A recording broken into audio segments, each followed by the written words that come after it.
Hello, my name is Gary, and I was raised in the Western United States, so I'm a native English speaker. I hope that you will enjoy this YouTube channel. Thank you for joining us.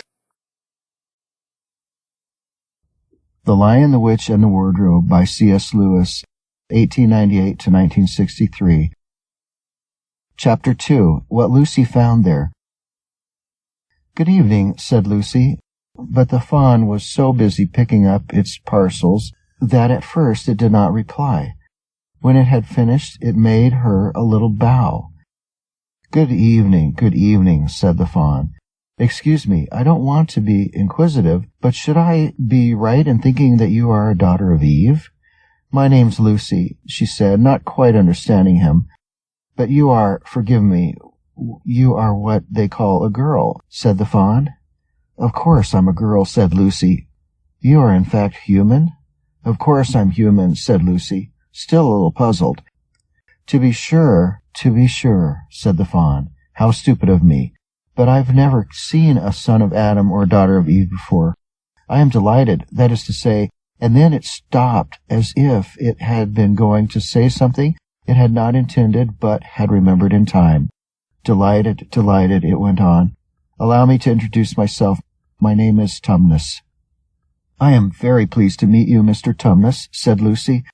"And may I ask, O daughter of Eve," said Mr. Tumnus, "how you have come into Narnia?" "Narnia? What's that?" said Lucy. "This is the land of Narnia," said the fawn, "where we are now, all that lies between the lamp-post and the great castle of Cair Paravel on the eastern sea. And you have come from the wild woods of the west?" I got in through the wardrobe in the spare room," said Lucy.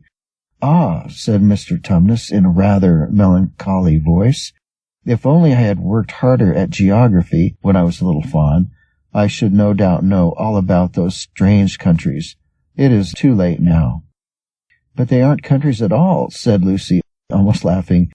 "It's only just back there. At least, I'm not sure. It is summer there."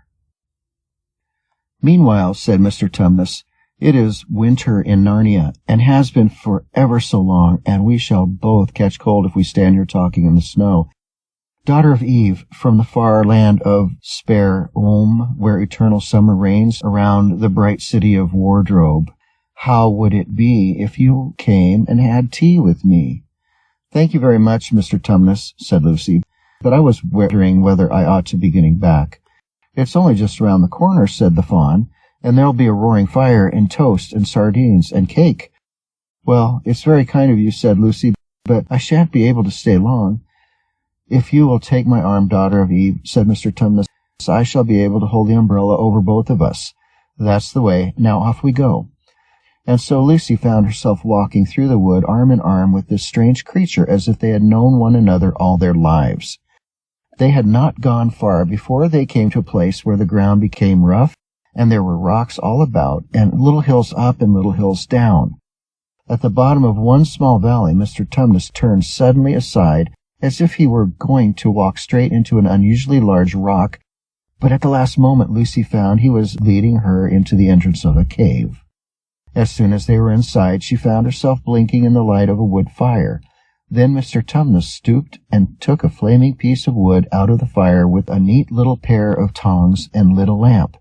"Now we shan't be long," he said, and immediately put a kettle on. Lucy thought she had never been in a nicer place. It was a little dry, clean cave of reddish stone with a carpet on the floor and two little chairs, "one for me and one for a friend," said Mr. Tumnus, "and a table and a dresser and a mantelpiece over the fire, and above that a picture of an old fawn with a gray beard." In one corner there was a door which Lucy thought must lead to Mr. Tumnus's bedroom, and on one wall was a shelf full of books. Lucy looked at these while he was setting out the tea things. They had titles like "The Life and Letters of Silenus or Nymphs and Their Ways or Men," "Monks and Gamekeepers," "A Study in Popular Legend," or "Is Man a Myth?" "Now, daughter of Eve," said the fawn. And really, it was a wonderful tea. There was a nice brown egg lightly boiled for each of them, and then sardines on toast, and then buttered toast, and then toast with honey, and then a sugar-topped cake. And when Lucy was tired of eating, the fawn began to talk. He had wonderful tales to tell of life in the forest. He told about the midnight dances and how the nymphs who lived in the wells and the dryads who lived in the trees came out to dance with the fawns. About long hunting parties after the milk-white stag who could give you wishes if you caught him. About feasting and treasure-seeking with the wild red dwarfs in deep mines and caverns far beneath the forest floor. And then about summer, when the woods were green and old, Silenus on his fat donkey would come to visit them, and sometimes Bacchus himself. And then the streams would run with wine instead of water, and the whole forest would give itself up to jollification for weeks on end. Not that it is always winter now, he added gloomily.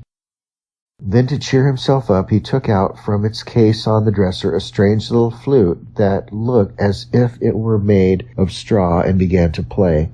And the time he played made Lucy want to cry and laugh and dance and go to sleep all at the same time. It must have been hours later when she shook herself and said, "Oh, Mr. Tumnus, I'm so sorry to stop you, and I do love that tune, but really I must go home. I only meant to stay for a few minutes." "It's no good now, you know," said the fawn, laying down its flute and shaking its head at her very sorrowfully. "No good," said Lucy, jumping up and feeling rather frightened. "What do you mean? I've got to go home at once. The others will be wondering what has happened to me." But a moment later she asked Mr. Tumnus whatever is the matter, for the fawn's brown eyes had filled with tears, and then the tears began trickling down its cheeks, and soon they were running off the end of its nose, and at last to cover its face with its hands, and began to howl. Mr. Tumnus, said Lucy, in great distress. Don't, what is the matter? Aren't you well? Dear Mr. Tumnus, do tell me what is wrong. But the fawn continued sobbing as if his heart would break. And even when Lucy went over and put her arms around him and lent him her handkerchief, he did not stop. He merely took the handkerchief and kept on using it, wringing it out with both hands whenever it got too wet to be any more use, so that presently Lucy was standing in a damp patch.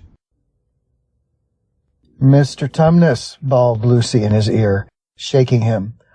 Do stop. Stop it at once. You ought to be ashamed of yourself. A great big fawn like you? What on earth are you crying about? Oh, sobbed Mr. Tumnus. I'm crying because I'm such a bad fawn. I don't think you're a bad fawn at all, said Lucy. I think you are a very good fawn. You're the nicest fawn I've ever met. Oh, you wouldn't say that if you knew, replied Mr. Tumnus between his sobs. No, I'm a bad fawn. I don't suppose there ever was a worse fawn since the beginning of the world. But what have you done? Asked Lucy. My old father, now, said Mr. Tumnus. That's his picture over the mantelpiece. He would never have done a thing like this. A thing like what? Said Lucy. Like what I've done, said the fawn. Taken service under the White Witch. That's what I am. I'm in the pay of the White Witch. The White Witch? Who is she? Why, it is she that has got all Narnia under her thumb. It's she that makes it always winter and never Christmas. Think of that. How awful, said Lucy. But what does she pay you for? That's the worst of it, said Mr. Tumnus with a deep groan. I'm a kidnapper for her. That's what I am. Look at me, daughter of Eve. Would you believe that I'm the sort of fawn to meet a poor innocent child in the wood, one that had never done me any harm, and pretended to be friendly with it, and invite it home to my cave, all for the sake of lulling it asleep and then handing it over to the White Witch? No, said Lucy, I'm sure you wouldn't do anything of the sort. But I have, said the fawn. Well, said Lucy rather slowly, for she wanted to be truthful and yet not be too hard on him. Well, that was pretty bad, but you're so sorry for it that I'm sure you will never do it again. Daughter of Eve, don't you understand? Said the fawn. It isn't something I have done. I'm doing it now, this very moment. What do you mean? Cried Lucy, turning very white. You are the child, said Tumnus. I had orders from the White Witch that if ever I saw a son of Adam or a daughter of Eve in the wood, I was to catch them and hand them over to her. And you are the first I've ever met, and I've pretended to be your friend and asked you to tea. And all the time I've been meaning to wait till you were asleep and then go and tell her. Oh, but you won't, Mr. Tumnus, said Lucy. You won't, will you? Indeed, you really mustn't. And if I don't, he said, beginning to cry again, she's sure to find out, and she'll have my tail cut off, and my horns sawn off, and my beard plucked out, and she'll wave her wand over my beautiful clove hooves, and turn them into horrid solid hoofs like wretched horses. And if she is extra and specially angry, she'll turn me into stone, and I shall be only statue of a fawn in her horrible house until the 4 thrones at Carpavel are filled, and goodness knows when that will happen, or whether it will ever happen at all. I'm very sorry, Mr. Tumnus, said Lucy, but please let me go home. Of course I will, said the fawn. Of course, I've got to. I see that now. I hadn't known what humans were like before I met you. Of course I can't give you up to the witch, not now that I know you. But we must be off at once. I'll see you back to the lamp-post. I suppose you can find your own way from there back to Spare Home and Wardrobe.